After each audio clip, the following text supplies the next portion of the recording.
लोग क्या पढ़ रहे थे? पीएच।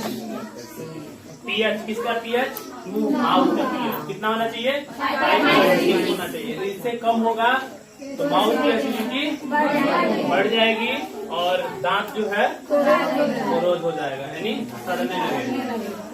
क्या होने लगेगा? यहाँ तक किसी को कोई दिक्कत? चलिए अगला टॉपिक है हम लोग का, है ना। अगला topic acid rain. Acid rain जानते हैं आप लोग क्या होता है? अम्लीय वर्षा इसको कहते हैं। क्या कहते हैं?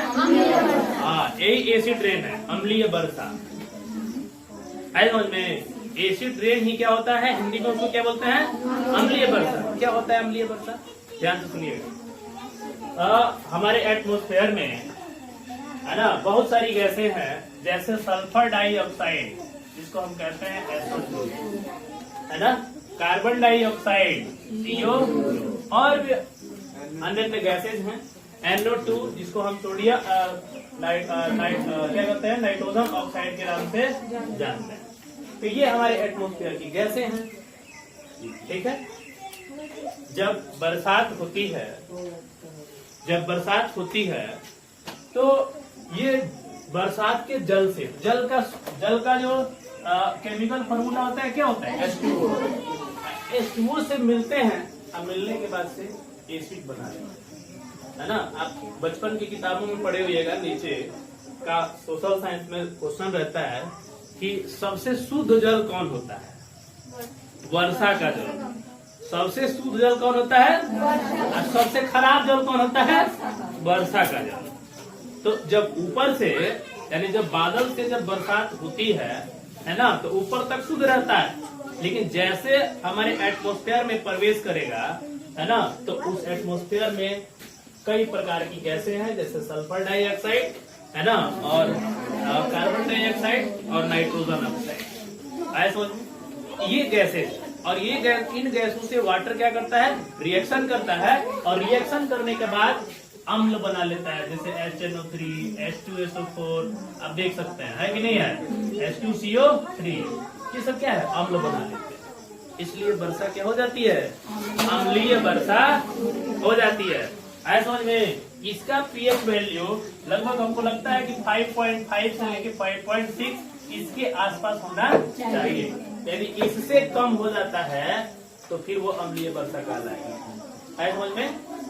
जब पीएच वैल्यू कितना होना चाहिए उसका, है ना, एसिड रेन यानी रेन का जो नॉर्मल जो रेन होता है, इसका पीएच वैल्यू होना चाहिए 5.6। इससे कम यदि हो रहा है तो फिर जो है वो अम्लीय वर्षा होगी, एसिड रेन होगी। और एसिड रेन बहुत डेंजरस होता है, ये हमें स्किन डिजीज कर सकता है या जानवरों को नुकसान पहुंचा सकता है।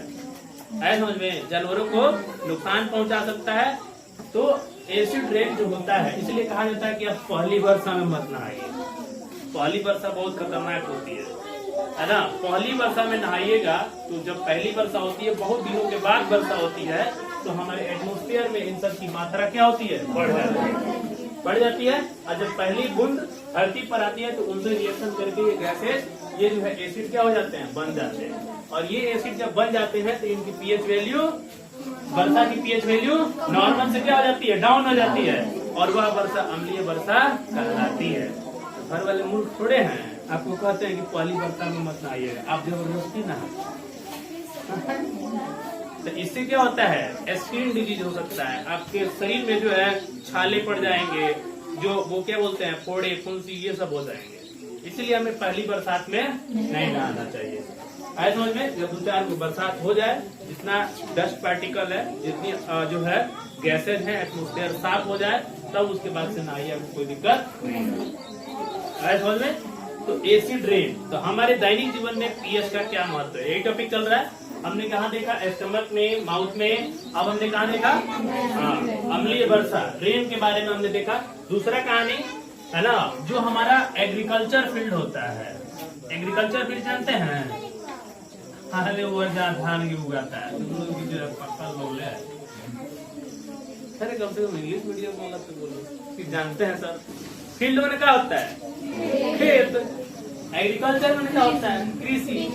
जहाँ हम लोग खेत में जो है धान गेहूँ जब उगाते हैं है ना। तो यही क्या होता है, एग्रीकल्चर फील्ड होता है। देखो इसका भी अपने एक पीएच वैल्यू होता है ना। इसका अपना पीएच वैल्यू जो है लगभग जो है क्लोज टू द 7 होना चाहिए, क्लोज टू 7 होना चाहिए, लगभग 7 के आसपास होना चाहिए, तब जाकर के है ना हमारे खेत की पैदावार जो है अच्छी होगी।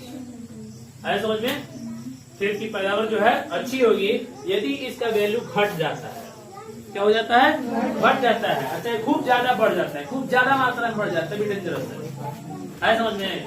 डाउन हो जाएगा तब तो डेंजरस ही है। यानी इसका लगभग पीएच वैल्यू क्लोज टू 7 होना चाहिए, 7 के आसपास होना चाहिए, तभी जो है सही है ना। तो हम क्या करते हैं, खेत में तरह तरह के केमिकल्स यूज करते हैं।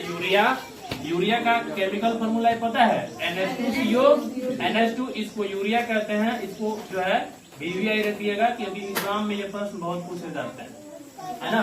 NH2CO, NH2 यही यूरिया है ना। यूरिया के साथ साथ और भी आप केमिकल यूज करते हैं, जैसे मान लीजिए जिंक हो गया, पोटास हो गया, है ना। ये तरह तरह का केमिकल क्या करना है आप, और यही कारण है कि जिससे खेत की एसिडिटी बढ़ जाती है, खेत की एसिडिटी बढ़ जाती है। तो एसिडिटी को क्या करना है, रिमूव करना है। तो इसका क्या उपाय है, तो इसका उपाय यही है कि चूने का छिड़काव कराएं। किसका छिड़काव, चूने का छिड़काव करा दीजिए। और चूने के छिड़काव करने से खेत की एसिडिटी जो है ना रिमूव हो जाती है, और अपने नॉर्मल पोजीशन पर उसका पीएच वैल्यू आ जाता है, और तब खेत में पैदावार अच्छी होती है। पहले की अपेक्षा धान गेहूं आज जितना भी उगाए जा रहे हैं खेतों में सब केमिकल बेस्ड है ना। अगले दौरान जब हम केमिकल यूज नहीं करेंगे तब तो धान गेहूं उगेगा ही नहीं, है ना। तब जो है इसकी पीएच वैल्यू ऐसे ही जो है ये रहती है। और वो केमिकल जो है यूज करते हैं, बहुत ज्यादा हर साल केमिकल यूज होता है, और केमिकल पर ही जो है खेती होती है, समझ में। तो उसका जो है पीएच वैल्यू लेस देन 7 होता है, इन केमिकल की वजह से 7 हो जाता है, और खेत की पैदावार जो है घट जाती है। तो उसकी ह्यूमस को बरकरार रखना है, तो उसका पीएच वैल्यू लगभग कितना होना चाहिए, 7 होना चाहिए। अरे कहते हैं कि जैसे मान लो फसल उगाते हैं तो वो भी बैक्टीरिया ही तो होते हैं। फसल जो खेत में जो मिट्टी को उपजाऊ बनाते हैं उसमें कौन होते हैं, बैक्टीरिया। और ज्यादा एसिड जो है, इसका एसिडिटी यदि बढ़ जाएगा तो बैक्टीरिया क्या हो जाएंगे, डिस्ट्रॉय हो जाएंगे, फसल की जो पैदावार है वो क्या हो जाएगी, घट जाएगी। आए समझ में। तो ये पीएच वैल्यू किसका हो गया, एग्रीकल्चर। आए समझ में, एग्रीकल्चर का पीएच वैल्यू।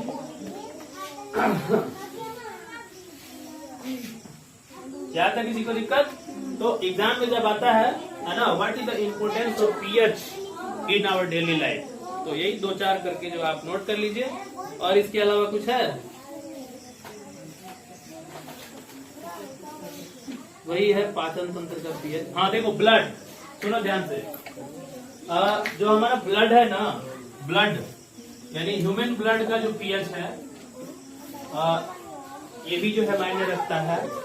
ह्यूमन ब्लड का पीएच लगभग 7 से, यानी अम्लीय तो होना ही नहीं चाहिए, है ना, वो लगभग 7 से 7.8 के आसपास होना चाहिए ब्लड का पीएच, तब जाकर के हमारा डाइजेस्टिव सिस्टम अच्छे से वर्क करेगा। स्टमक का पीएच तो लगभग 1.4 होना चाहिए, लेकिन ब्लड का पीएच जो है 7 से 7.8 के आसपास होना चाहिए। यदि इससे डाउन होता है तो फिर हमारा डाइजेस्टिव सिस्टम गड़बड़ हो जाएगा। आया समझ में, यहाँ तक किसी को कोई दिक्कत। हाँ, तो कितना क्या क्या हम लोगों ने देखा, पीएच वैल्यू किसका, स्टमक का, एसिड रेन का पीएच वैल्यू, टूथ का पीएच वैल्यू, और agriculture pH value, agriculture field का पीएच वैल्यू, और ब्लड का पीएच वैल्यू। आया समझ में, यही पीएच वैल्यू है। पीएच वैल्यू ये बताता है, पीएच वैल्यू यदि डाउन हो जाए तो समझिए कि एसिडिटी बढ़ गई, पीएच वैल्यू ज्यादा हो गई तो समझिए कि एसिडिटी घट गई। आया समझ में। तो दांत का पीएच वैल्यू आपको मेंटेन रखना है, तो आप कौन सा बेस यूज करेंगे, कोलगेट, है ना, नीम का धातु, ये सब से आप पीएच वैल्यू बरकरार रख सकते हैं, है ना। और उसके बाद से एक खेत का पीएच आपको बरकरार रखना है ना, तो उसके एसिडिटी रिमूव करना है, तो चूने का छिड़काव कर दिया जाता है। क्वेश्चन पूछता है, चूने का छिड़काव कर देते हैं। आए समझ में। और बाकी क्लियर हो गया ये, what is the importance of pH in our daily life. आप एक लिस्ट तैयार कीजिएगा क्वेश्चन लिख लीजिए, लिखो, write the importance of pH, write the importance of pH in our daily life, in our daily life. Write the importance of pH in our daily life. Write the importance of pH in our daily life. Write the importance of pH in our daily life. Write the importance of pH in our daily life. हमारे दैनिक जीवन में pH का क्या महत्व है लिखें, क्या महत्व है लिखें, क्या महत्व है लिखें। आया समझ में? तो किस तरह लिखिएगा? तो सबसे पहले मतलब नोट करिएगा, सबसे पहला अमाशय, क्या अमाशय, अमाशय यानी हमारे बॉडी का एक ऑर्गेनल पार्ट है, इसका पीएच, और दूसरा है ना कृषि का जो कृषि क्षेत्र का एग्रीकल्चर, कृषि क्षेत्र यानी एग्रीकल्चर फील्ड, और तीसरा क्या है ये एसिड रेन यानी रेन, अम्लीय वर्षा, अम्लीय वर्षा के बारे में आप बताइएगा। और उसके बाद आप ब्लड यानी रक्त का पीएच, माउथ का पीएच, इस तरह से 4-5 पॉइंट करके आपको क्या करना है, लिख देना। आया समझ में? और उसका रेमेडीज भी बताइएगा कि पीएच वैल्यू घट जाता है तो क्या होता है, ये भी बताइएगा। और दूसरा ये भी बताइएगा कि किस तरह से इसका हम पीएच को क्या करेंगे, पीएच वैल्यू को जो है मेंटेन करेंगे। आया समझ में? तो सबका अलग अलग आपको नोट करना है। यहाँ तक किसी को कोई दिक्कत? तो ये था इम्पोर्टेंस ऑफ पीएच वैल्यू।